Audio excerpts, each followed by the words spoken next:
Good. Hey YouTube, what's happening? It's Richard, founder of Short-Term Rental University and professional real estate developer.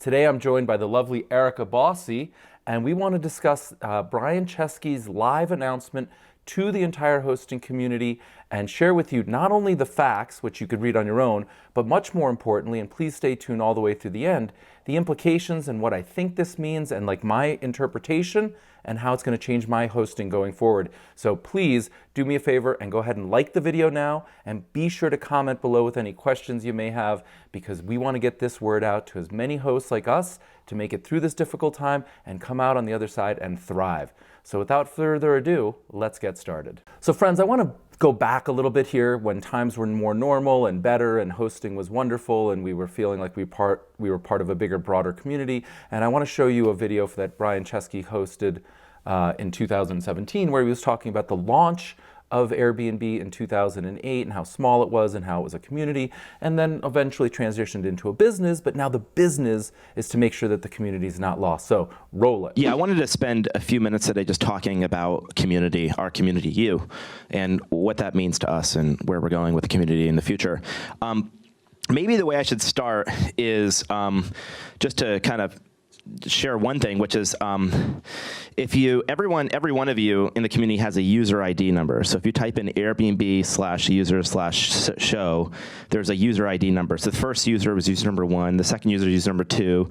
There's somebody who's user number 150 million, and today. So I am user number 3. Joe and Nate are users number 1 and 2. Unfortunately, they beat me to the sign up. That I'm a little bit annoyed by that. That Nate, of course, coded it, so he made himself user number 1. And so Joe was sitting next to him, made himself user number 2. And now I'm like the third dude. But the reason I mention that is we are the first members of the community. Joe and I were the first host. I was probably like the 6th guest ever to use Airbnb. In March 2008, we launched for the second time South by Southwest in Austin, Texas, and we had 2 bookings. I was one of them. So I was 50% of our business and our revenue at one point, which was a slightly troubling situation. But the point is that Airbnb, it started really as a community, probably even more than a business. In fact, our very first transactions, that weren't even transactions, there was no money exchanged through the site. It started much more as a community. It became a business. It is a business today, and it became a business to scale the community. But the point is that when it became a business, it never stopped becoming a community. So here's the thing. I think in order to get this baseline understanding, it's really important that we define what a community is so that we're all on the same page. It's about a state or commonwealth where there's joint ownership or participation. And in that regard, that's where I think Airbnb sort of strayed along the path. And I've actually made several videos discussing where I believe that Airbnb's policies tended to be more guest-centric as they attempted to scale. And in many cases, they took the hosting community as sort of a given, or, well, we're making so much money for everybody that we set the policies. Somewhere along the line, their business took over and it became more of a business. And in that regard, it was critically important to develop a lot of guest satisfaction, a lot of guest bookings, a lot of revenue. And I think it was largely in part due to their forthcoming IPO, which I've predicted in prior videos will be delayed or stalled or may not happen at all. And I stand by that. It looks more correct today than when I filmed and it was happening in 2020. But the hosting community, the people that you and I represent, our family, our tribe, the people that are in the Facebook group at Short-Term Rental University, we're critically important. And I think that this opportunity, this crisis, and from all crises are opportunities, the opportunity here is for Brian Chesky and other Airbnb senior management and investors to reprioritize and refocus and do what they can to keep the hosting community vibrant and happy and active and profitable, and to really be part of that community. In fact, in many instances of the live video just yesterday, and Charles, maybe you can go ahead and put some of this in here, he talks about partners. But I wanted to say this to you right now. I am sorry. I'm sorry we didn't consult you as partners. And I've heard from you ever since that decision. And what I've heard is that, you want us to treat you truly like partners. And we want to fix this. Then at minute 12 and 15 seconds, he talks about partners again. The last thing I wanted to say is just a sincere thank you to all of you. I think that you know, Airbnb, the company, we are nothing without you, the host.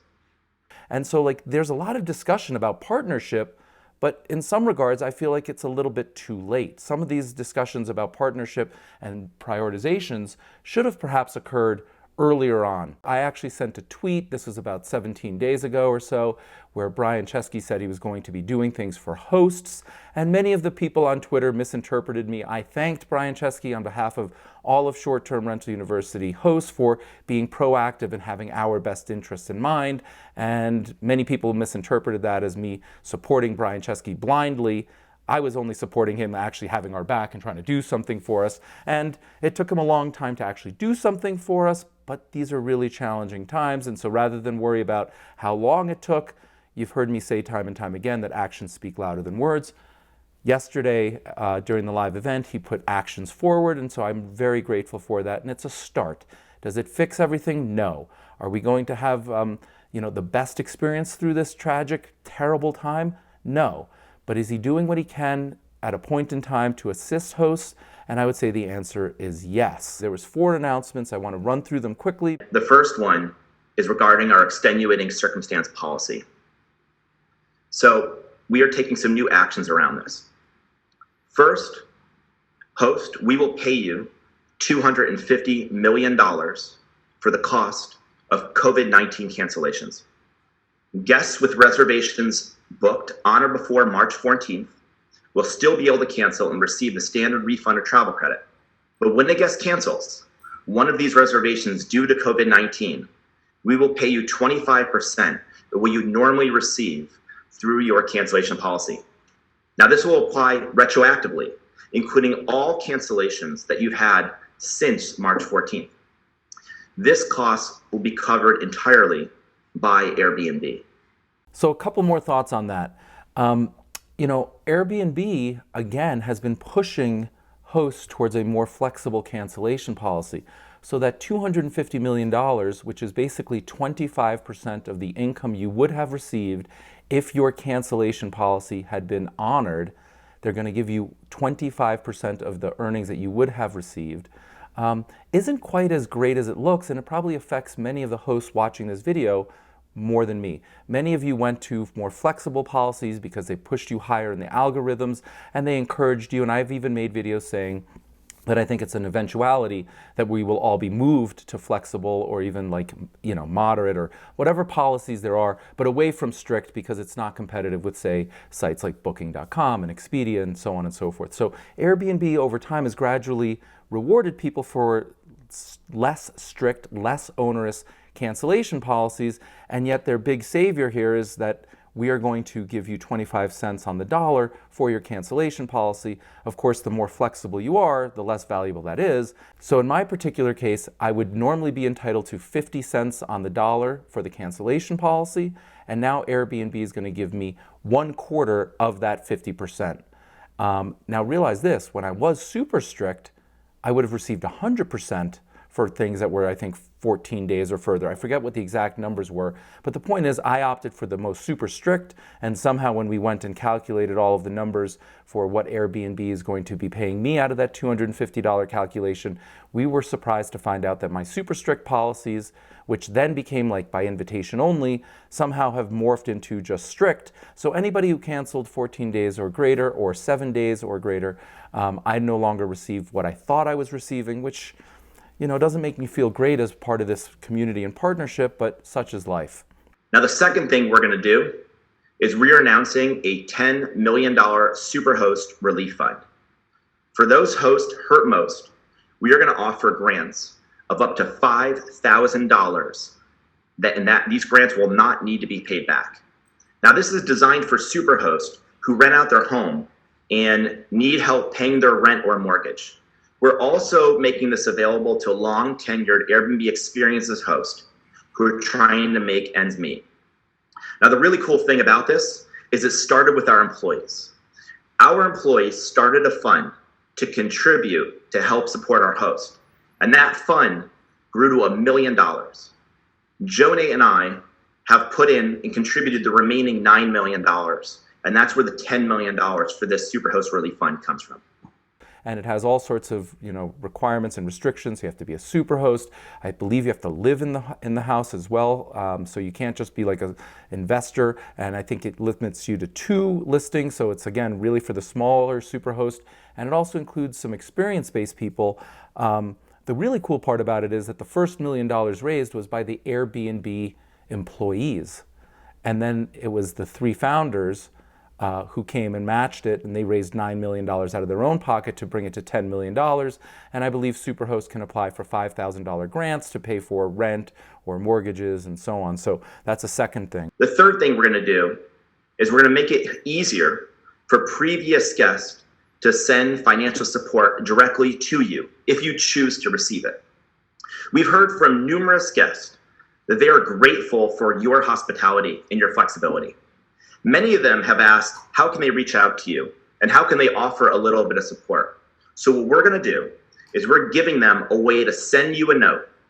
And with that note, if they choose, they can attach a contribution to any host that they've stayed with in the past. We expect this to go live in April. If you don't want to be a part of this, you don't have to receive the contributions, but we want to make this available to you.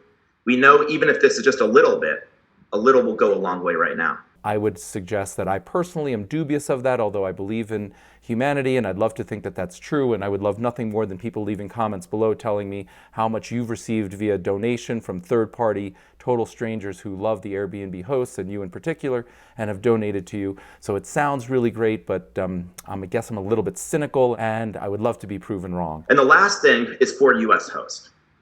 We've worked together to secure support for hosts in the United States government's recent COVID-19 stimulus bill. Now, this legislation allows hosts in the United States to take advantage of relief measures. For example, you will now be available for small business grants. You'll be available for small business loans and unemployment assistance. Now, our community of hosts, you, made over 105,000 calls to members of Congress to make this possible. And we are now going to work together for hosts all over the world to secure support in your other countries as well, because Airbnb is in over 194 countries around the world. And so we have a lot of work to do, but we're starting here with the United States. I am concerned right now that short-term rentals and the regulatory policy is now riskier as a result of this rather than less risky. And I would also say that, in my opinion, that's very misguided. That's based on fear. So what do I mean exactly? Well, what I fear is that the politicians and the regulatory bodies, people that are trying to either make short-term rentals illegal or make them highly restricted and so on, now have some basis to make short-term rentals the problem or somehow more responsible for this. And we're starting to see it actually in communities where hotels and motels are allowed to stay open, but short-term rentals are banned. And I'm not exactly sure what the interests are, or if there's lobbying or what's going on, or whether it's just the politician who's concerned about short-term rentals. Like, we as hosts can't protect people, but say Marriott or Hilton, they know how to clean better. I think that's misguided. I think that's like a knee-jerk reaction, but it does present an opportunity for a schism to come in and for us to be treated differently as opposed to being part of the solution. And that's what I really think short-term rentals are, is a part of the solution. What a better way to self-quarantine or self-isolate or stay in place than in a wonderful vacation rental in the middle of the woods, assuming you get there early enough. With that, I'm going to pause. I've just shared with you the 4 different things that they're doing. I want to hear from Erica about her interpretation and watching Brian Chesky deliver that live event. And then I want to share some implications. So let's get started. Erica, you watched the video. What'd you think? To be perfectly honest, it hurt my heart. There was nothing about the video that I felt like, it was very humble. It was very, he looked pretty beat up. He looked exhausted.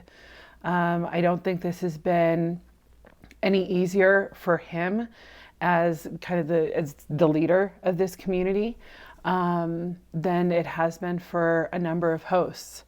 I think, I think that he has been on the end of a lot of scrutiny and some incredibly brutal accusations and really Threats even, right? Like people have shared with us clips where people are calling him out, and I mean, I can't imagine. I can't imagine. And to be perfectly honest, I mean, I don't. He was as unprepared for all of this as the rest of us, as the rest of the world. Can I share with you, in his words, he said in the live video, the last few weeks were a wake-up call. He also went on to say that we did not plan for this. Right. Right? So he was ill-equipped. Nobody was prepared for this. Right. It's not his fault. Right. But the key word that I want to share, which is positive and optimistic, is planning. Right? Like now that we've seen this, we can plan and we can behave differently. And they will too. Very honest and forthcoming about the fact that he is recognizing that he didn't do this right. He didn't, he didn't hit a home run right out of the gate, but he's trying to learn from it. He's trying to be better. He's trying to do better. He's trying to, recover. And what I would say is that, I can't imagine, as hosts how much some of you are hurting. I can't imagine as business owners how some of you are hurting. I can't imagine as families how much some of you are hurting. I also can't imagine as CEOs how much they are hurting. But at least he's trying. At least he is learning. At least he's stepping back up to the plate, which takes a tremendous amount of resilience and strength and courage and a tremendous dedication to this community. And I think, we have an opportunity to keep swinging the bat at this, at this guy and at this platform. And, some of the things that I've read in Facebook and online have just been so cruel and I know come from a place of fear and it come from a place of hurt. But I think that if we can find moments of grace and forgiveness and resilience ourselves and a degree of faith, I think as a community, as business owners, as partners, this could bring us together. Yeah, and we could be better for it, stronger for it, healthier for it. What we could look like, how strong, we could be coming out of this, if we choose to do this together. Oh my God. And so to that end, I want to turn to what I think that looks like as we come out the other side and what the implications are. I've seen and survived and got fired at the end of the last crisis in 2008, and I've learned a lot from it. I want to have grace and empathy for Brian Chesky and his team who really haven't, right? They're younger. They started this after 2008, so they didn't live through that experience.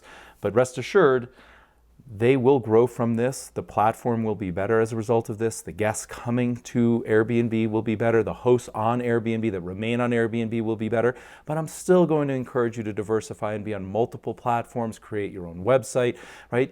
This is a wake-up call for all of us to be in charge of our own business. And let's just move this conversation away from Airbnb for a second so it's not so personal. If you were a restaurateur and you just managed your own business and you didn't have a platform like Airbnb and the city shut you down, it's equally painful, perhaps more painful. You have a lot more employees. And so there's nobody to blame for stuff like this, and it's just misguided energy. That negativity doesn't help you or the restaurant or the guest or the host or the platform. So let's just try and come together, learn from this experience and prepare and plan. And so one of the things that I wanted to share with you is what Erica shared earlier about the community, the county, the city, the state shutting things down. As business owners, we have to expect the unexpected, right? So we have to prepare for things that we've never even imagined.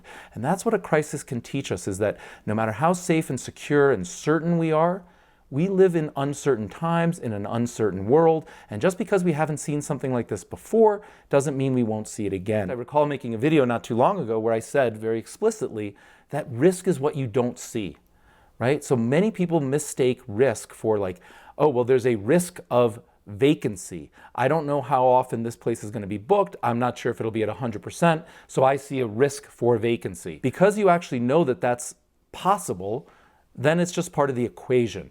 But risk, true risk, the black swan risk, is the unknown unknown.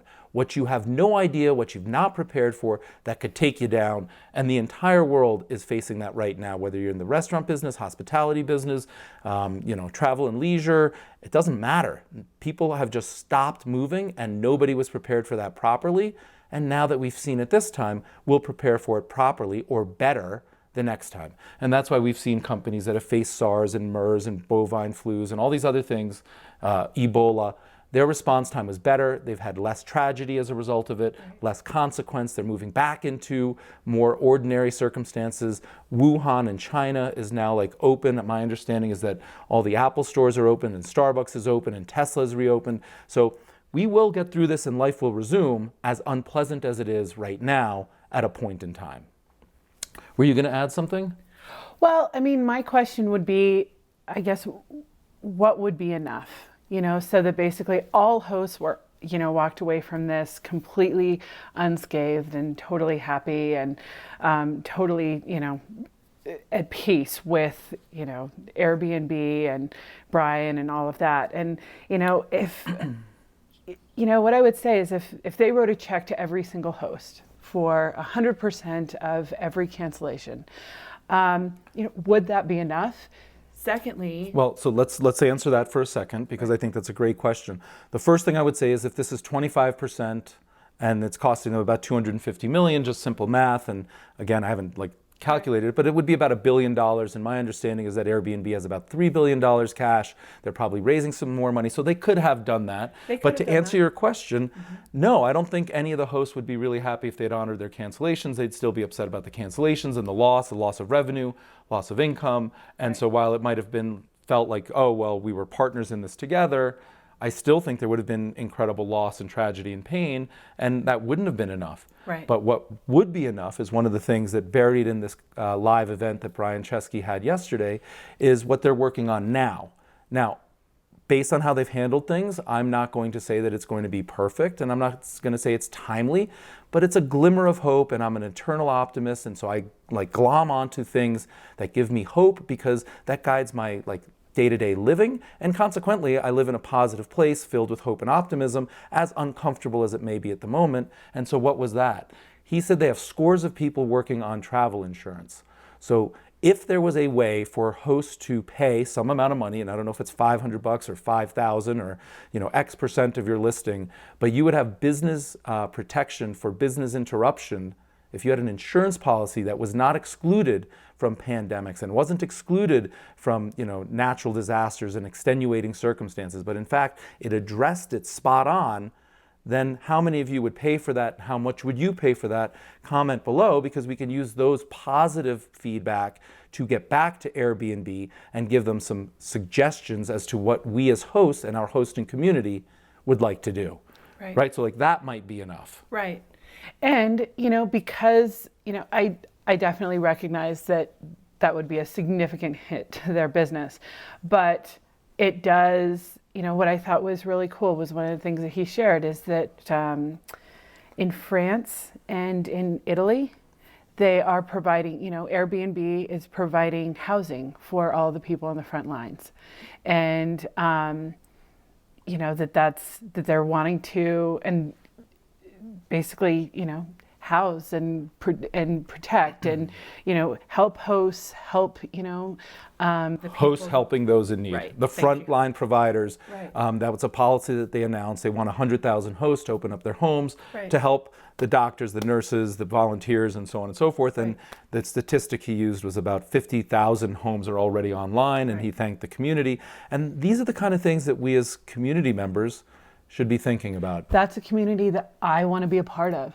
That's a community that I want to be a part of. That's a community that, that's somebody that is working towards a kinder and, better and healthier, and I think, stronger business. And I think that that's really awesome. Yeah, and I think I think that in the long run we will have some behavior modifications.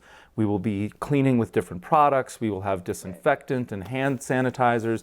We'll be advertising in our listings what we do to separate us from people that aren't doing some of this stuff. So there's a whole host of things that are going to come out of this that are actually quite positive and in the long run beneficial, not only for Airbnb and for hosts and for guests and for the company and so on, but we really need to unite through this difficult time. And I encourage you to come over to the Facebook group where there's 21,000 hosts from all over the world that are participating in a proactive communal environment, right? So there are people that are on that Facebook group that have differing opinions to me, and we don't edit them and we don't hide them and we don't delete them. We want everybody to see the various opinions because that's what makes a true community. Everybody has a voice. Now, we do have rules so that people can't get out of hand, and we monitor to make sure that it's a productive environment. But if you want to share your views and your thoughts, you want to learn from others, which I think is a really ideal opportunity while we're all like self-lockdown and quarantined, and to grow one another and so on, come participate in the Facebook group. It's a wonderful community. I'm really proud of the things that we've been doing there. And while we haven't been as active on YouTube because it takes high-speed internet and editing and lighting and all the things that we didn't have for the longest period of time, we were very active in the Facebook community. And so please come check us out over there. And so in closing, I would say, look, is this perfect? No. Is this enough? No. Is this a learning opportunity? Yes. Is management that have never lived through crisis at Airbnb aware of their shortcomings? Yes.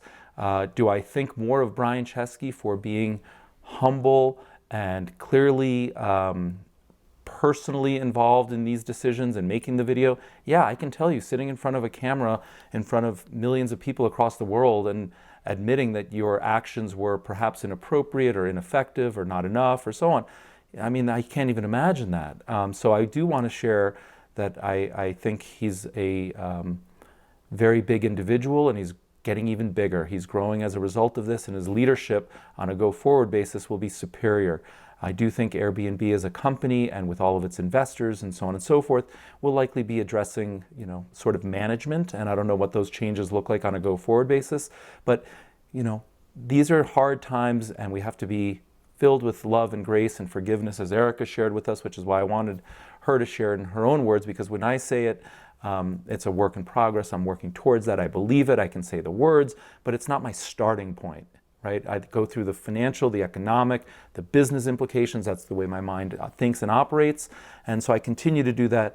But part of the beautiful thing about surrounding yourself with people that are complementary and have different backgrounds and different views is that we learn and we grow, and Brian is doing the same thing. So to that end, as much as hosts are hurting all over the world, and I empathize, and I'm hurting too, I just want to share that I feel like we're at a very early stage for a great recovery, and I think we've got wonderful leadership and wonderful opportunities, and I firmly believe, depending on when this virus ends and people are free to travel, we will be traveling like we have not yet. People are cooped up, itching to get out. Kids have been indoors forever. It's summer vacation, like people are just itching to go. And I think depending on how long we stay unemployed and how long we stay quarantined and so on and so forth, if we're done by summertime, we're going to have a fantastic summer hosting, and just start to plan and prepare and leave comments below. What are you doing to get your place ready for summer, assuming we're open and we're going to have a strong summer season? And that's where my head and vision is. The Outer Banks project remains on. The Living Hotel, I believe, will be open by summer. I just know that things will be totally fine on the other end. We just have to survive between now and then, and batten down the hatches, take your expenses down, kill things that are not relevant or important. Now might be a good time to cut the cord and not have cable and just go to streaming. I mean, there's a lot of different triggers we can pull, but you have to remain grounded and focused and have your eye on the goal. So focus on what you want the outcome to be and not what you fear, right? So don't worry about, what if I go broke? What if I lose this? What if I do that? Plan for that and plan for your success on the other end, and that will become a reality. So I want to thank Erica for this, and I want to thank you all for being wonderful hosts and for your time and attention. And please join us in the Facebook group for more interactive discussion. But again, like the video so more people see it, and comment below on your thoughts. Thank you very much. The best is yet to come.